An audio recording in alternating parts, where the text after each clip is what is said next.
भावा असा कसा रे तू? अशी कशी माती खाल्लीस? अरे काय केलं असतं मी सुम्या? मॅमनी सगळ्यांना तिथे थांबवून ठेवलेलं. अरे पण तू सगळ्यांपेक्षा वेगळा आहे ना. काहीतरी शक्कल लढून तिथून निघून का नाही आलास? अरे प्रयत्न केला मी, नाही निघू शकलो. मग अरे त्या पल्लवीने एवढी मेहनत करून तुझी सेटिंग लावली होती. तुझी ऐतिहासिक भेट ती घडून देणार होती आणि तू तिथे वेळेवर पोहोचलास नाहीस. वा मित्रा वा. नाही, तुझं काही होऊ शकत नाही. अरे चुकलो मी, खाल्ली मी माती. अरे माझ्याकडे दुसरा ऑप्शन नव्हता. आणि मला ऐकवण्यापेक्षा ना काय करायचंय ते सांग. काय करायचं? मीच सांगू तुला काय करायचं ते. हे बघ, तू स्वतःला बादशाह समजत असशील, अकबर बादशाह, पण मी तुझा बिरबल नाही तुझ्या प्रत्येक प्रश्नाला उत्तर द्यायला. आणि मला एक कळत नाही रे, तू एकच चूक सातत्यानं कशी काय करू शकतो? एवढं सातत्य तू आणतो कुठून? नाही नाही, आता माझ्याकडून काही होणार नाही. तुझं तू बघून घे, माझ्याकडून काही होणार नाही. हा थँक्यू.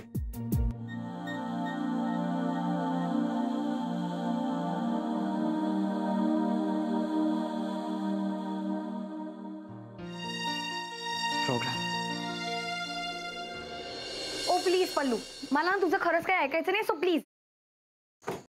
नीतू, अगं काय झालं? फोनवर का राग करतेस? फोनवर नाही तर कोणावर काढू मग? डोक्यातनं राग काढून टाक. काय झालं सांग. काही नाही. चला, काही झालं नाही ना, मग ठीक आहे. बरं, उद्याचा कार्यक्रम लक्षात आहे ना? मी कशाला लक्षात ठेवू कार्यक्रम?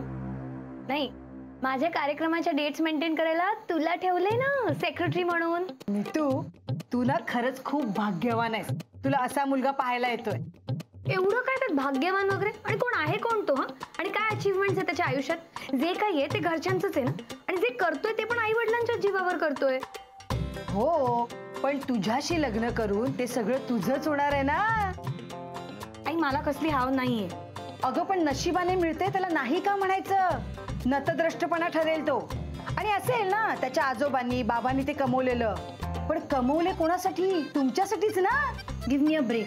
आई प्लीज, मला ना या बाबतीत आता काहीच बोलायचं नाही. तू प्लीज थोडा वेळ मला एकटं सोड. प्लीज आई, आई प्लीज, नॉट नाव.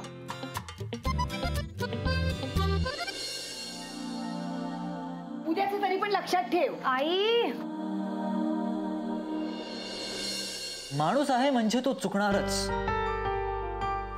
प्रत्येकाकडून कधी ना कधी कोणती ना कोणती चूक होतेच. आणि कधी कधी न कळतही होते.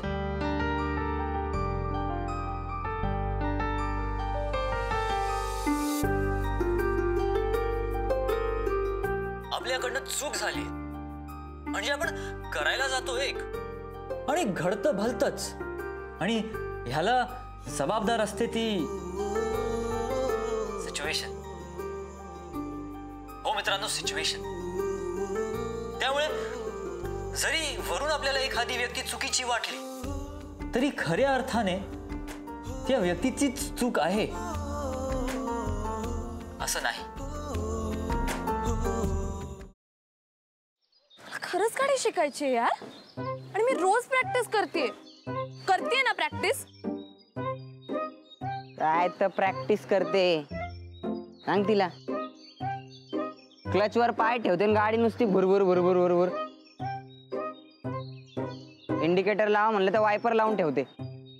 गाडीचं स्टेअरिंग तर असं फिरवते जसं काय लहान पोरांची गाडी आहे. बास हा, खूप झालं. मी तुम्हाला इथे मदत मागायला आली आणि तुम्ही मलाच डिस्करेज करू नका.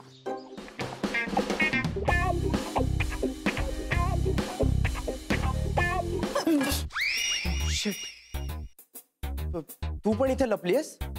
हो, मी काही पाल नाहीये भिंतीला चिकटून राहिला. What are you kidding me? अशा सिच्युएशनला तुला विनोद सुचू शकतो?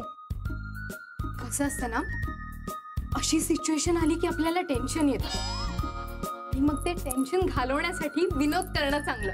व्हॉट्स इट? नाही.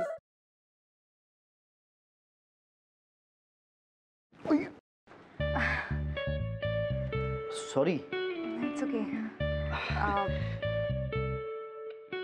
हे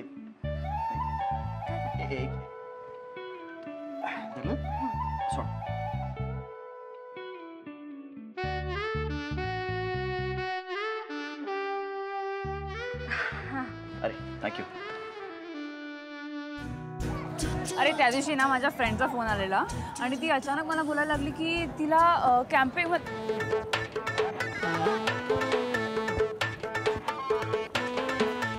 काय करतोयस? मी पळतोय. ह्याला पळणं नाही म्हणत, ह्याला जॉगिंग म्हणतात आणि ह्यांनी करून तुझी ढेरी कमी नाही होणार आहे. गपे, ह्याला पळणंच म्हणतात. मी असंच पळतो.